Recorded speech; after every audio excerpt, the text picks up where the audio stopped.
Transistor में हमने क्या देखा कि ट्रांजिस्टर में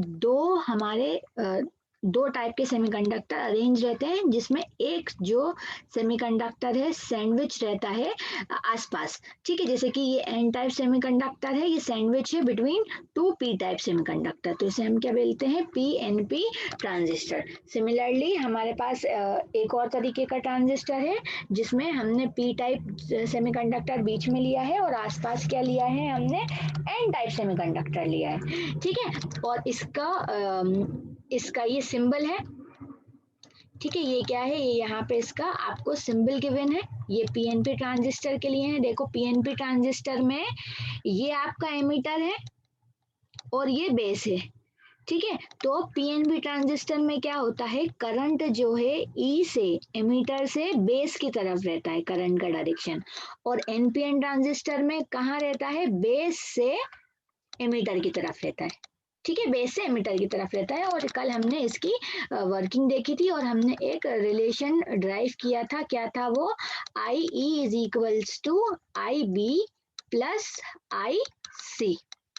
ठीक है, आई क्या था हमारा, emitter current, I B base current और I C collector current, right. ठीक है, अच्छा इसी के हम इक्वेशन और भी तरीके से लिख सकते हैं, वोल्टेज के टर्म में भी लिख सकते हैं। देखो यहाँ से यहाँ तक, ठीक है, यहाँ से यहाँ तक अगर मैं क्या बोल रही हूँ, कौन सा वोल्टेज है, VCE। देखो ये C है, ठीक है, ये E है, तो मैं क्या लिख सकती हूँ, VCE। VCE किसके इक्वल हो जाएगा, ये दो में देखो, ये बेस है और ये आपका कलेक्टर है, तो यहाँ कौन सा होगा, VBC प्लस ये आपका फिर बेस है और ये एमीटर है, तो अपन क्या लिख सकते हैं, VBE। ठीक है, ये दोनों एक्सप्रेशन कल ये क्लासेस समझ में आते होंगे, राइट। रजिस्टर की वर्किंग पे आते हैं, और वर्किंग नहीं, कॉन्फ़िगरेशंस, इसमें कितनी टाइप की कॉन्फ़िगरेशंस होती हैं, हमारे क्या इनपुट आउटपुट कैरेक्टरिस्टिक्स होते हैं ना। ठीक है, तो उसके लिए एक ये सर्किट आपको गिवन है। इस सर्किट में देखो क्या किया है हमने, एक एनपीएन ट्रांजिस्टर लिया है। ठीक है, एक एनपीएन ट्रांजिस्टर लिया, और कल हमने देखे थे कि जो ट्रांजिस्टर है वो 3 कॉन्फ़िगरेशन में होता था, common base, common ammeter, common collector. देखो एमीटर से करंट का पता चलता था, ये हमारा एमीटर है, कौन सा लिया है, एनपीएन लिया है ट्रांजिस्टर। एरो कहाँ से आ रहा है, ये बेस से एमीटर की तरफ आ रहा है, ये बेस, ये एमीटर और ये कलेक्टर, बेस से एमीटर की तरफ आ रहा है। इसका मतलब कौन सा ट्रांजिस्टर होगा, एन पी एन ट्रांजिस्टर हमारा ये होगा। और फिर हमने क्या देखा था कि जो एमीटर है वो कैसा रहता है, हमेशा एमीटर जो है फॉरवर्ड वाइज रहता है। एमीटर हमेशा क्या रहता है, फॉरवर्ड वाइज रहता है। तो देखिए हमने क्या किया, ये जो हमारा एमीटर है एन था, एमीटर हमारा एन था, तो हमने इसको किससे कनेक्ट किया, negative terminal of the battery से कनेक्ट किया। कलेक्टर हमेशा क्या रहता है, रिवर्स बायस, तो रिवर्स बायस को एन से, एन है तो किससे कनेक्ट करेंगे, पॉजिटिव से कनेक्ट करेंगे, तो ये हमने इसे पॉजिटिव से कनेक्ट कर दिया। ठीक है, और यहाँ पे एक रेजिस्टर लगाया, आरसी बोल रहे हैं, कहीं कहीं इसे लोड रेजिस्टर्स भी कहते हैं। ठीक है, सिमिलरली अब यहाँ पे देखो, ये इनपुट साइड पे देखें हम, ये हमारा बेस है और यहाँ से ऐसा कुछ हमारा करंट निकल रहा है। एरो का डायरेक्शन कहाँ से कहाँ है, बी से ई की तरफ है, तो ये हमारा बी से ई की तरफ हमारा एक एमीटर करंट है। अब ये एमीटर करंट यहाँ से फ्लो होगा, यहाँ से, फिर यहाँ से ऊपर जाएगा, तो यहाँ पे हमारा क्या कह सकते हैं हम, ये कौन सा करंट है, हमारा बेस करंट है ना। हम एक्सप्रेशन से भी समझ सकते हैं इसको, आई ई कितना होता था, आई बी प्लस आई सी। ठीक है, अब ये देखो आई ई की तरफ देखो, आई कैसा है, लीविंग करंट है, इसका मतलब आई बी और आई सी, ये रहा आई सी, ये दोनों कैसे करंट होंगे, एंटरिंग करंट होंगे, तो ये हमने करंट बना दिया। इसके अक्रॉस भी एक रेजिस्टेंस लगा है, इसको क्या बोल रहे हैं, आरबी बोल रहे हैं, और एक ये बैटरी लगी है वीबी। Is it clear. अच्छा, अब इसमें ये जो हमारा बी बेस से एमीटर की तरफ, बेस से एमीटर की तरफ जो वोल्टेज होगा उसे हम क्या कहेंगे, VBE। सिमिलरली कलेक्टर्स है, ये कलेक्टर से एमीटर के अक्रॉस जो हमारा बैटरी होगी उसे हम क्या कहेंगे, उसे हम कहेंगे VCE, उसे हम क्या कहेंगे, VCE।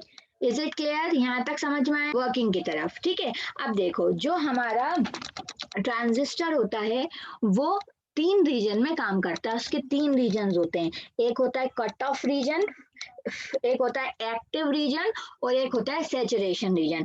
अलग अलग रीजन के हिसाब से आपकी जो ट्रांजिस्टर रहती हैं उसकी एप्लीकेशन रहती हैं। ठीक है, तो उससे पढ़ने से पहले एक छोटा सा फॉर्मूला मैं बता देती हूँ आपको। गेन्स क्या बता देती हूँ, करंट गेन, करंट गेन क्या होता है, देखो current gain, current gain common ammeter configuration पढ़ रहे हैं हम, कौन सी कॉन्फ़िगरेशन है हमारी, कॉमन एमीटर NPN कॉन्फ़िगरेशन हम पढ़ रहे हैं। ठीक है, करंट गेन पढ़ रहे हैं ना, तो करंट गेन क्या होता है, देखो करंट गेन क्या होता है आपका, output current divided by input current, इसे क्या बोलते हैं, इसे करंट गेन बोलते हैं। तो बीटा जो है आपका करंट गेन कितना हो जाएगा, यहाँ पे देखें, अगर हमारे इस फिगर में हम देखें तो यहाँ पे हमारा कुछ ना कुछ इनपुट रहेगा। ठीक है, यहाँ पे हमारा कुछ ना कुछ इनपुट वोल्टेज रहेगा और यहाँ पे हमें हमारा आउटपुट मिलेगा। ठीक है, तो अगर इस साइड में हम देखें तो हमारा आउटपुट करंट जो है वो हमें क्या दिख रहा है, IC। आउटपुट करंट मुझे क्या दिख रहा है, आउटपुट करंट दिख रहा है मुझे IC divided by input current. Input current क्या दिख रहा है मुझे, इनपुट करंट दिख रहा है IB। इनपुट करंट क्या दिख रहा है, IB। ठीक है, तो ये जो मेरा beta into IB is equals to क्या आ गया, इज इक्वल्स टू हमारा आ गया IC। IC क्या है, कलेक्टर करंट है। ठीक है, अब इसी एक्सप्रेशन से आप तीनों जो हैं इसकी जो जितने भी तीनों रीजन्स है उसकी वर्किंग हम समझ सकते हैं। देखो क्या होगा, सबसे पहले हमारे पास क्या है, एक NPN ट्रांजिस्टर है। NPN ट्रांजिस्टर है का मतलब कुछ ऐसा होगा,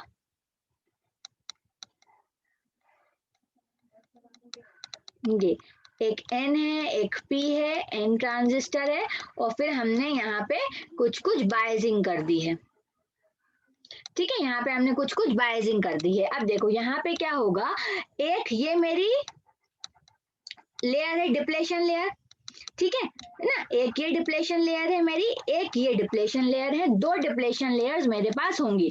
तो सबसे पहले क्या करते हैं, सबसे पहले मान लो अगर ये हमारा ये जो VB है ये कनेक्ट नहीं होता, ठीक है, ये मान लेते हैं VB कनेक्ट है और मान लो IB करंट कितना है, IB करंट हमारा 0 है। फर्स्ट कंडीशन हम क्या मान रहे हैं, फर्स्ट करंट मैंने मान लिया कि ये जो मेरा बेस करंट है, बेस करंट कितना है, बेस करंट 0 है। तो अगर मेरा बेस करंट 0 होगा तो कलेक्टर करंट भी कितना हो जाएगा, कलेक्टर में भी कितना करंट फ्लो होगा, 0 करंट फ्लो होगा। ठीक है, कलेक्टर में भी 0 करंट फ्लो होगा। अब जब कलेक्टर में 0 करंट फ्लो होगा इसका मतलब यहाँ पे जो मुझे इनपुट मिला था वही क्या मिल जाएगा, मुझे आउटपुट मिल जाएगा। जो मुझे इनपुट मिल था मेरा वही का वही सेम मुझे क्या मिल गया, आउटपुट मिल गया। इसको क्या कहते हैं, इसको कहते हैं कट ऑफ रीजन। इसको मतलब यहाँ पे जो हमारा ट्रांजिस्टर है वो ऑफ कंडीशन में रहता है। ठीक है, ऑफ कंडीशन में रहता है, इसका कुछ फायदा नहीं है। अब मान लो क्या करें हम, ठीक है, हमें क्या मिल रहा है, एक कांस्टेंट आउटपुट मिल रहा है। अच्छा, अब ये कांस्टेंट आउटपुट कब तक मिलेगा, ये कांस्टेंट आउटपुट हमें जब तक मिलेगा जब तक ये जो डिप्लेशन लेयर है ये मेल्ट ना हो जाए, ये खत्म ना हो जाए, जब तक हमें क्या मिलता रहेगा, एक कोई करंट फ्लो नहीं होगा, कोई करंट फ्लो नहीं होगा तो हमें आउटपुट वोल्टेज कांस्टेंट मिलेगा। ठीक है, अब मान लेते हैं कि मेरे पास एक कोई IB करंट है, मेरे पास अब क्या है, एक IB करंट है। ये डिप्लेशन लेयर जो थी, first depletion layer cut off region के बाद हमारे पास अब क्या है, एक डिप्लेशन लेयर खत्म हो गई और फिर एक IB करंट फ्लो होने लगा। अब जैसे ही यहाँ पे एक IB करंट फ्लो होगा, देखो जैसे ही यहाँ पे IB करंट फ्लो होगा तो मेरा कलेक्टर करंट जो है, मान लो IB करंट हमारा है 2 एम्पेयर। ठीक है, आईबी करंट हमारा 2 एम्पियर है, तो कलेक्टर करंट कितना हो जाएगा, बी टाइम्स बढ़ जाएगा। कलेक्टर करंट जो है बी टाइम्स बढ़ जाएगा। अब कलेक्टर करंट बढ़ गया, अगर यहाँ पे देखो, अगर कलेक्टर करंट बढ़ गया, इसका मतलब ये जो रेजिस्टर लगा है, ये जो आउटपुट लोड रेजिस्टर लगा है, इसके अक्रॉस क्या हो जाएगा, एक पोटेंशियल ड्रॉप हो जाएगा। इसके अक्रॉस पोटेंशियल ड्रॉप हो गया तो क्या होगा, देखो मान लो ये आपका 0 है, ठीक है, यहाँ पे आपका वोल्टेज जो है वीसीसी है, तो यहाँ पे आपको जो वोल्टेज मिलेगा वो कितना मिलेगा, वीसीसी माइनस आईसीआरएल। ठीक है, तो अगर ये समझ में आ रहा है ना, ठीक है, तो यहाँ पे हमें क्या हुआ, यहाँ पे हमारा एक पोटेंशियल ड्रॉप हो गया, तो जो हमारा वोल्टेज है वो अब क्या हो गया, कम हो गया। धीरे धीरे जैसे जैसे ये आईबी करंट इंक्रीज होता जाएगा, वैसे वैसे ये आईसी करंट इंक्रीज होता जाएगा, और जैसे जैसे ये आईसी करंट इंक्रीज होता जाएगा, इस लोड रेजिस्टर के अक्रॉस जो है पोटेंशियल ड्रॉप बढ़ता जाएगा, और आपका आउटपुट वोल्टेज जो है आपको कम मिलता जाएगा। ठीक है, ये जो सेकंड रीजन है, इसे क्या बोलते हैं, इसे हम बोलते हैं हमारा एक्टिव रीजन। इसे हम क्या कहते हैं, एक्टिव रीजन। अब थर्ड आता है सैचुरेशन रीजन। सैचुरेशन रीजन पे क्या होगा, देखो ये जो हमने आईबी करंट मान लो मैं इंक्रीज करती गई, तो यहाँ पे आईसी करंट जो है, कलेक्टर का करंट इंक्रीज होता जा रहा है, लेकिन यहाँ पे ये जो मेरा कलेक्टर का करंट है, ये इस वीसीसी बैटरी की वजह से होगा ना, इस वीसीसी बैटरी की वजह से ही होगा, इसी की वजह से तो करंट फ्लो हो पा रहा होगा, तो इसकी कुछ ना कुछ लिमिट होती है। ठीक है, उस लिमिट के बाद, ठीक है, अगर ये वीबी, ये जो वीसीसी है ना, ये वीसीसी की कुछ ना कुछ लिमिट है, तो अगर हम और करंट, ये जो बेस करंट है ये इंक्रीज करते भी जाएंगे, तो एक पॉइंट ऐसा आएगा कि आपका आईसी करंट जो है कांस्टेंट हो जाएगा। आईसी करंट जो है आपका कांस्टेंट हो जाएगा। इसे क्या कहते हैं, इसे हम कहते हैं सैचुरेशन रीजन। जब आपका जो आईसी करंट है वो हो जाए, उसे क्या कहते हैं, उस रीजन को कहते हैं सैचुरेशन रीजन। अब इस रीजन में क्या होगा, देखो यहाँ पे क्या हो रहा है, एक मिनट मुझे थोड़ा सा स्पेस करने दो।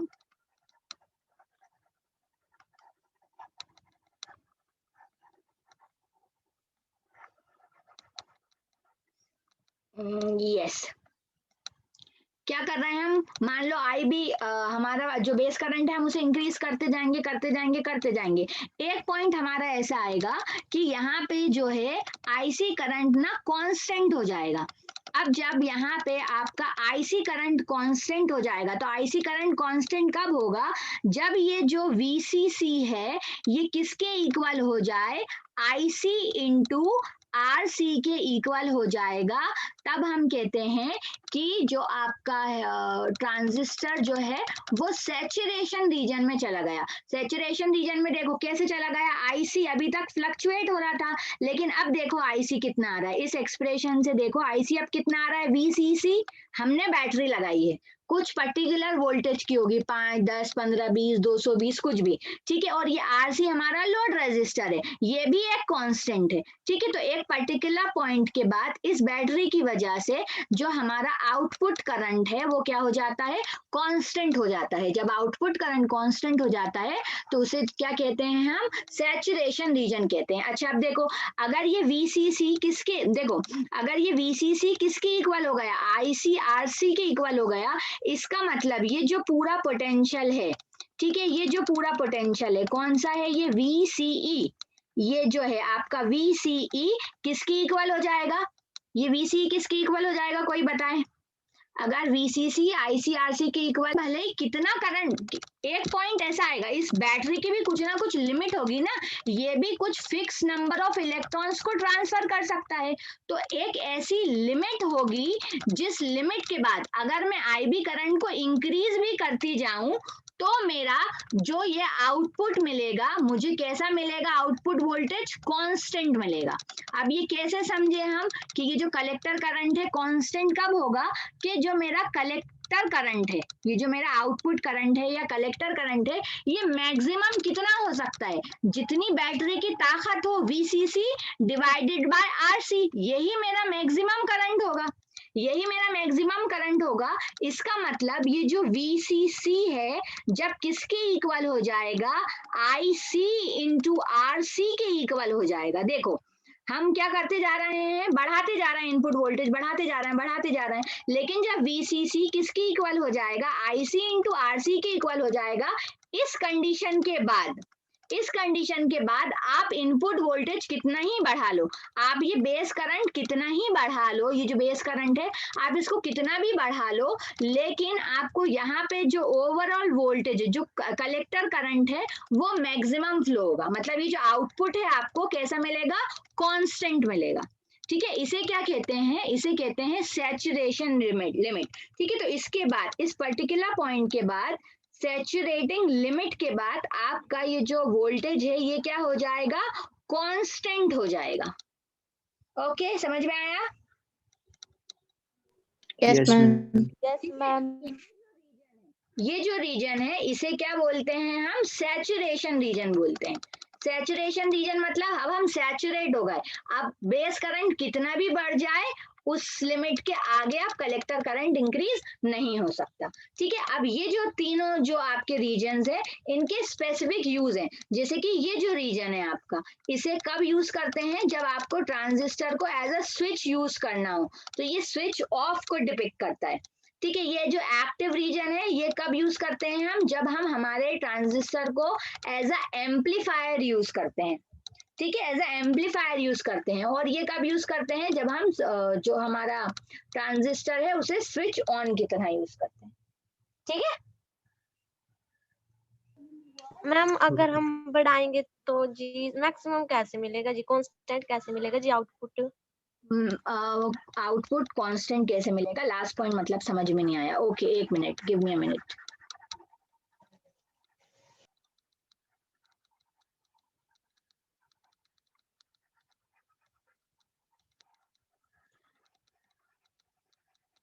लास्ट वाला बच्चा सिर्फ पॉइंट समझ में नहीं आया ना, कि कांस्टेंट कैसे मिल रहा है हमें। Yes ma'am. ओके, देखो कांस्टेंट के समझने के लिए ये हमारा बेस करंट है आई। आप लोगों को अभी स्क्रीन वाइट दिख रही है या कुछ उस पर ड्रॉ दिख रहा है? मैम ड्रॉ दिख रहा है कुछ। मैम ड्रॉ दिख रहा है। ये मैं इरेज कर रही हूँ फिर भी इरेज नहीं हो रहा।